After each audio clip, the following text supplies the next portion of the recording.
You all know about how fake news is threatening our democracy, but there's another type of misinformation that's threatening our very health. And this time, people are dying. I'm talking about medical misinformation. Roughly 49% of Americans believe in at least one medical conspiracy theory. When people are diagnosed with cancer and they go online, they're often hit with absolute falsehoods. These scare patients and they either delay their conventional treatment or they sometimes reject it. My name is Dr. David Robert Grimes. I'm a cancer researcher, and when a vaccination confidence crisis came to Ireland, my home country, I found myself on the front line. Let me tell you about the human papillomavirus, or HPV. Every year, about 270,000 women die of cervical cancer caused by HPV infection. But for the first time in our history, we now have a vaccine that prevents against it. It's difficult to overstate how effective this vaccine has been. In America, HPV infection in young girls has dropped about 88%, but then things changed. In Japan in 2013, sustained anti-vaccine activism led to a panic which saw vaccination rates for HPV drop from 70% to less than 1% within a year or two. In 2014, a similar outbreak of panic came to Denmark. In the USA, HPV vaccination rates in adolescents remain critically low, hovering at around 16%. The uptake rate for the HPV vaccine has dropped. In 2015, panic about the HPV vaccine came to Ireland. For some girls and young women, the side effects of Gardasil go well beyond a few months. I couldn't believe that I was hearing such dangerous falsehoods about a vaccine that prevents 5% of all cancers. We only ever wanted what was best for our girls. Within a year or so, the Irish vaccination rates had gone from highs of 87% to about 50%.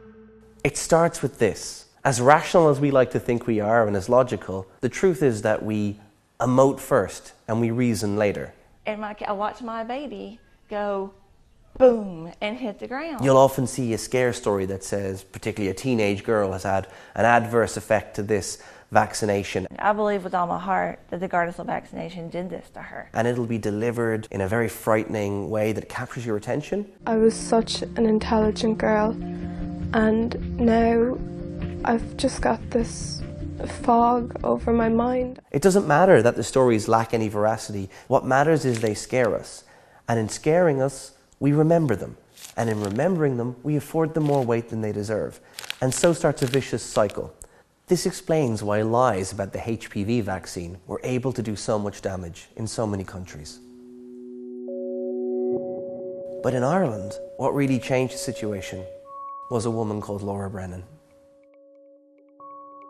When Laura was 24, she was diagnosed with cervical cancer. By the time she was 25, that was metastatic and non-curable. Laura was alarmed that people weren't getting this vaccine that could prevent women from being in the situation that she found herself in. Her campaigning started with a series of advertisements where she talked to parents, directly to them.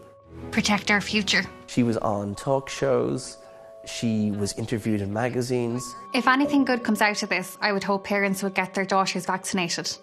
The vaccine saves lives. It could have saved mine. She said, I am the reality of an unvaccinated girl. So it just shows you how fast and aggressive my cancer is. But yeah, that's life. It's no good just throwing facts at people until you can show them why those facts matter. In Ireland, thanks in large part to her campaigning, rates climbed back up over 70% and are continuing to climb. It shows that you can reverse some of this damage. When I found out that my cancer was terminal, I wanted to use my voice for good. And for the last 12 months, I haven't shut up. Laura exemplified something really, really important, that you never change minds without changing hearts as well. All the journal articles in the world, all the physicians and scientists in the world saying something is for nothing if you can't reach people on a visceral, emotional level and show them why something matters. I was incredibly honoured and privileged to be close to Laura Brennan. She passed away on the 20th of March 2019, aged only 26. But she leaves behind a legacy that will extend far beyond most of our lifetimes, and she will save more lives than a library of journal articles and scientific experts in isolation could ever hope to achieve. And that's some legacy to leave behind.